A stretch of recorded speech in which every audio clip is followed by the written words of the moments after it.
கிறிஸ்துவுக்குள் பிரியமானவர்களே, கர்த்தராகிய இயேசு கிறிஸ்துவின் நாமத்தினால் உங்கள் அனைவருக்கும் என் அன்பின் வாழ்த்துதலை தெரியப்படுத்துகிறேன். கர்த்தர் இன்று உங்களுக்காக கொடுக்கும் ஆசீர்வாத வசனம் 90வது சங்கீதம் 14வது வசனம். நாங்கள் எங்கள் வாழ்நாளெல்லாம் களி கூர்ந்து மகிழும்படி காலையிலே எங்களை உமது கிருபையால் திருப்தியாக்கும். ஹல்லேலூயா.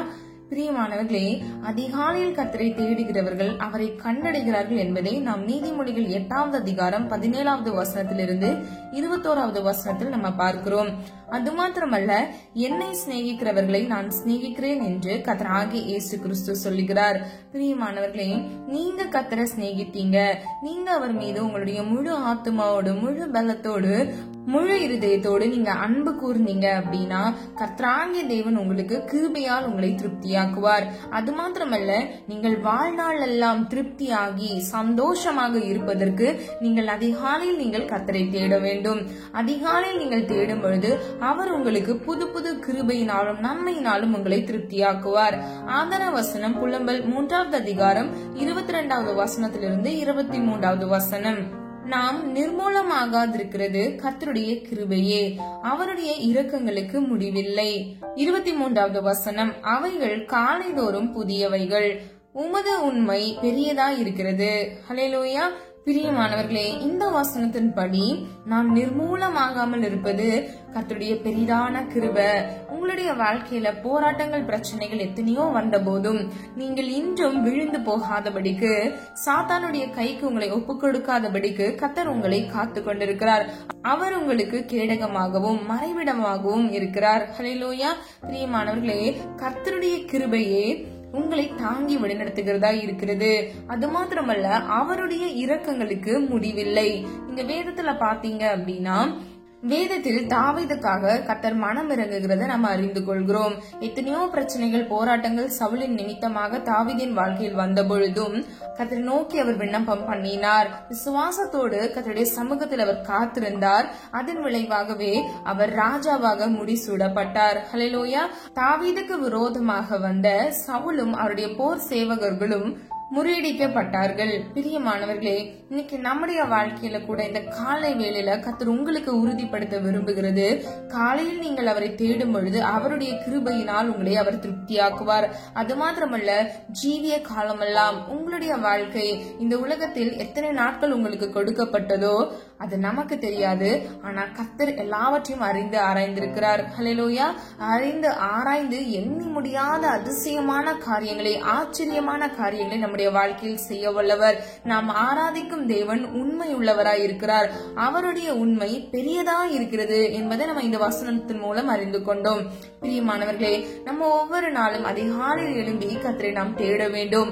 கர்த்தரை தேடுகிறவன் அவரை கண்டடைகிறான். அது மாத்திரமல்ல, கேட்கிற எவனும் பெற்றுக்கொள்கிறான் என்று வேதம் சொல்லுகிறது. கேளுங்கள் கொடுக்கப்படும், தட்டுங்கள் திறக்கப்படும். ஹல்லேலூயா. பிரியமானவர்களே, நாம் இந்த காலை வேளையில நாம் தீர்மானம் எடுக்க வேண்டும். இந்த உலக வாழ்க்கையில் நமக்கு விரோதமாக எழும்புகிற சாத்தானின் சதி தந்திரங்களை மேற்கொள்வதற்கு நாம் முதலாவது அதிகாலையில் எழுந்து ஜெபிக்கும் பொழுது கர்த்தர் நமக்கு கிருபை கொடுக்கிறார். சாத்தானை மேற்கொள்ளுவோம். நம்முடைய வாழ்க்கையில் தரித்திரம் வராது, நம்முடைய வாழ்க்கையில் சோர்வு வராது, நம்முடைய வாழ்க்கையில் நஷ்டங்கள் வராது. கர்த்தர் அதிசயமான, ஆச்சரியமான, உன்னத காரியங்களை நம்முடைய வாழ்க்கையில கட்டளையிடுவார், ஆசீர்வாதமாக மாற்றுவார். பிரியமானவர்களே, இயேசு கிறிஸ்து கூட அதிகாலையில் இருட்டோட எழுந்து வனாந்தரமான ஒரு இடத்தில் ஜெபம் பண்ணினார் என்பதை மார்க் 1வது அதிகாரம் 35வது வசனத்தின் மூலம் நாம் அறிந்து கொள்கிறோம். பிரியமானவர்களே, பிதாவாகிய தேவனுடைய ஒரே குமாரனே அதிகாலையில் இருட்டோடு எழுந்து ஜெபித்தார் என்றால் நாம் ஒவ்வொருவரும் மானிடராய் பிறந்திருக்கிறோம். அப்போ நாம் எவ்வளவாக ஜெபிக்க வேண்டும் என்று யோசித்து பாருங்க. பிரியமானவர்களே, ஐஸ்வர்யமும் கனமும் நிலையான பொருளும் நீதியும் என்னிடத்தில் உண்டு என்று கர்த்தர் சொல்லுகிறார். பொன்னையும் தங்கத்தையும் பார்க்கிலும் என் பலன் நல்லது, சுத்த வெள்ளியை பார்க்கிலும் என் வருமானம் நல்லது. என்னை சிநேகிக்கிறவர்கள் மெய்ப்பொருளை சுதந்திரிக்கும்படிக்கு, அவர்களுடைய களஞ்சியங்களை நான் நிரப்பும்படிக்கும், அவர்களை நீதியின் வழியிலும் நியாய பாதைகளுக்குள்ளும் நடத்துகிறேன். ஹல்லேலூயா. பிரியமானவர்களே, அதிகாலையில் நாம கர்த்தரை தேடும் பொழுது பொன்னும் வெள்ளியும் பெரிதல்ல, கர்த்தருடைய கிருபை பெரிது என்று நம்ம இந்த வசனத்தின் மூலம் அறிந்து கொள்கிறோம். அது மாத்திரமல்ல, அவரிடத்திலிருந்து வருகிற வருமானம் நல்லது. பிரியமானவர்களே, நாம் மெய்ப்பொருளை சுதந்திரிக்கும் பொருட்டு நம்முடைய களஞ்சியங்களை கர்த்தராகிய இயேசு கிறிஸ்து நிரப்புகிறார். நம்மை நீதியின் வழியில் நடத்துகிறார். நம்மை நியாய பாதைகளுக்குள் அவர் நடத்துகிறதை நம்ம பார்க்கிறோம். ஹல்லேலூயா. பிரியமானவர்களே, இன்றிலிருந்து நீங்க தீர்மானம் எடுங்க. அதிகாலையில் நீங்க எழும்ப முடியாதவர்கள் எல்லாம் உங்களுடைய இருதயத்துல நீங்க ஒரு தீர்மானம் எடுங்க. தானியேல் தீர்மானம் எடுத்தார், அதன்படி அவர் செய்தார். கர்த்தர் அவருடைய தலையை புறஜாதியினர் மத்தியில் அவர் தலையை உயர்த்தினார். ஹல்லேலூயா. இன்னைக்கு உங்களுடைய வாழ்க்கையில கூட கர்த்தரை நீங்கள் நம்பி இருக்கிறீங்க, கர்த்தரை மாத்திரம் நீங்க சார்ந்து இருக்கிறீங்க. ஆனா உங்களுடைய வாழ்க்கை ஆசீர்வதிக்கப்பட வேண்டும் என்றால், பிறருக்கு நீங்கள் சாட்சியாக இருக்க வேண்டும் என்றால், பிறருக்கு முன்பாக உங்கள் தலைகளை கர்த்தர் உயர்த்த வேண்டும் என்றால், நீங்கள் அதிகாலை எழுந்து கர்த்தருடைய சமூகத்தில் நீங்கள் ஜெபிக்கும் பொழுது கர்த்தர் உங்களுடைய விண்ணப்பத்தை கேட்டு உங்களை திருப்தியாக்குவார். புது புது கிருபையினாலும் நன்மையினாலும் உங்களை நிரப்புவார். ஹல்லேலூயா. நம்ம எல்லாரும் ஒரு மனதா ஜெபிக்கலாமா?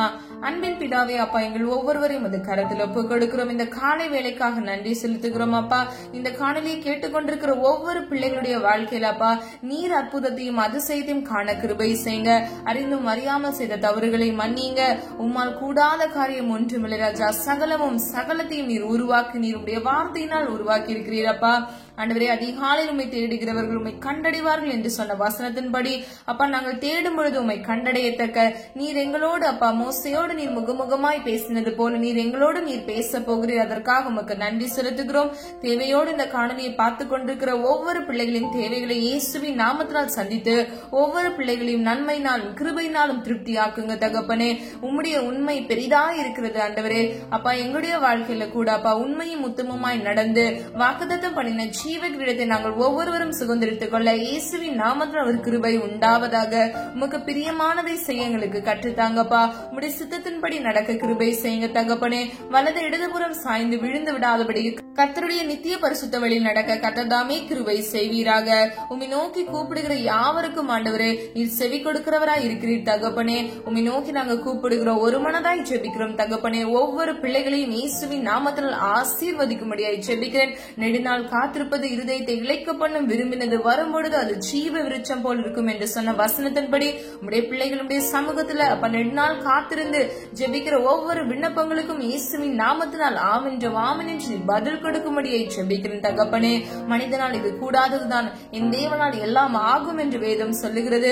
என் தேவனுடைய வாழ்க்கையில் ஆண்டவரே நீர் அதிசயத்தை கட்டளையிடுங்கப்பா. எங்களுக்காக ஒரே ஒரு ஆசீர்வாத கதவை நீங்க திறந்து வைங்க தகப்பனே. இந்த உலக வாழ்க்கையில் இருக்கக்கூடிய கடன் பாரங்கள், பிரச்சனைகள், தேவைகள் எல்லாவற்றையும் கர்த்தர் சந்தித்து எங்கள் ஒவ்வொருவரையும் ஆண்டவரை நீர் ஆசீர்வதித்து அப்பா, நாங்கள் வெக்கப்பட்டு போகாதபடிக்கு எங்கள் தலைகளை அப்பா நீர் உயர்த்த போகிறீர். எங்களை ஜீவனுள்ள சாட்சியாக நீர் வைக்க போகிறீர். அதற்காக நன்றி செலுத்துகிறோம். ஒவ்வொரு பிள்ளைகளையும் இயேசுவின் நாமத்தில் ஆசீர்வதிக்கும்படியாய் ஜெபிக்கிறேன். உம்முடைய நாமம் மாத்திரம் மகிமைப்படுவதாக. தாழ்த்துகிறோம், வெறுமையாக்குகிறோம். இயேசுவின் மூலம் ஜெபிக்கிறோம் பிதாவே, ஆமீன். God bless you. பிரியமானவர்களே, இந்த வீடியோ உங்களுக்கு பிடிச்சிருந்துச்சுன்னா லைக் பண்ணுங்க, சப்ஸ்கிரைப் பண்ணுங்க மற்றும் பெல் ஐகான் கிளிக் பண்ணுங்க. God bless you.